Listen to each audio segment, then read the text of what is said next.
ఒక చిన్న కాలనీలో పద్మ అనే సాదాసీదా గృహిణి జీవితం ప్రశాంతంగా సాగుతుండేది. ఒకరోజు పక్కింటికి కొత్త కుటుంబం వచ్చింది. ఇది టీ.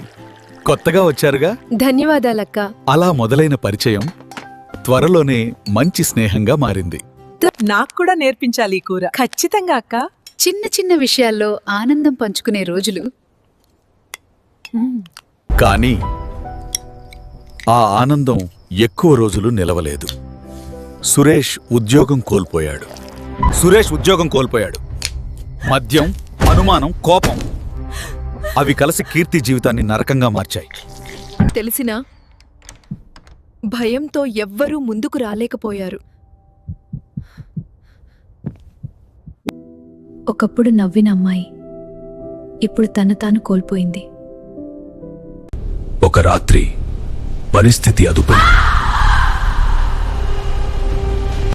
అమ్మా, నన్ను తీసుకెళ్ళండి. ఒక తల్లి తీసుకున్న ధైర్యమైన నిర్ణయం ఆమె పోరాటం ఆమెకు కొత్త ప్రారంభాన్ని ఇచ్చింది.